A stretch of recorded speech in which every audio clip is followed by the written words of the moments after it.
নমস্কার বন্ধুরা, বাসন্তী কিচেনে আপনাদের স্বাগত। আজকে আমরা তৈরি করব ভাজা পুলি। চলো রেসিপিটা দেখে নিই। প্রথমে আমরা বাঁধাকপি, কড়াইশুঁটি ও গাজরকে সেদ্ধ করে নিয়েছি। এর মধ্যে সামান্য হলুদ দিয়ে নেড়েচেড়ে নিচ্ছি। এখন এর মধ্যে আগে থেকে ভেজে রাখা আলু ও ধনেপাতা দিয়ে নেড়েচেড়ে নিচ্ছি। এখন 10 মিনিটের জন্য ঢেকে দিচ্ছি। 10 মিনিট হয়ে গেছে, ঢাকনাটা সরিয়ে দিয়ে জিরে ও লঙ্কা বাটা দিয়ে নেড়েচেড়ে নিচ্ছি। এখন ঘি দিয়ে, ব্ল্যাক পেপার দিয়ে, গরম মশলা দিয়ে নেড়েচেড়ে নিচ্ছি।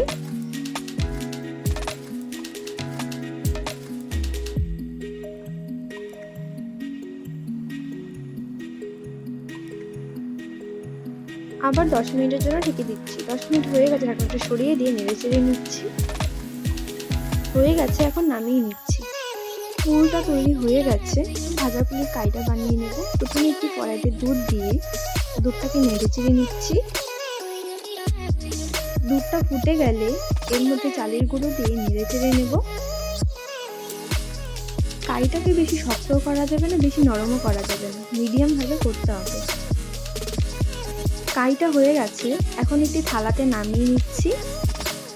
এখন অল্প চালের গুঁড়ো দিয়ে মেখে নিচ্ছি। এখন একটি কাপড় দিয়ে এটাকে ঢেকে রাখছি, তাহলে শক্ত হয়ে যাবে। এখন ছোট ছোট লিচি কেটে বেলে নিচ্ছি। বেশি পাতলাও না, বেশি মোটাও না, মিডিয়াম ভাবে বেলে নেব। বেলা হয়ে গেছে, এখন একটু বাটি দিয়ে ভেজে নিচ্ছি। এখন এর মধ্যে বাঁধাকপির পুরটা দিয়ে সাইডগুলো ফোল্ড করে দিচ্ছি।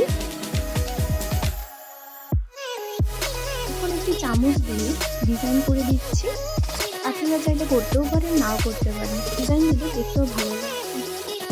ভাজা পুলিটা হয়ে গেছে। একই রকম ভাবে বাদবাকি পুলিগুলো বানিয়ে নিচ্ছি। সবগুলো পুলি বানানো হয়ে গেছে। এখন একটি কড়াইতে তেল দিয়ে তেলটা গরম হয়ে গেলে একে একে পুলি পিঠেগুলো দিয়ে দিচ্ছি। এখন হালকা হাতে উল্টে পাল্টে নিচ্ছি। ভাজা হয়ে গেছে, এখন নামিয়ে নিচ্ছি। ভাজা পুলি তৈরি। আপনারা খুব সহজেই পুলি পিঠে বানিয়ে নিতে পারবেন। ভালো লাগলে লাইক, শেয়ার ও কমেন্ট অবশ্যই করে দেবেন। ধন্যবাদ।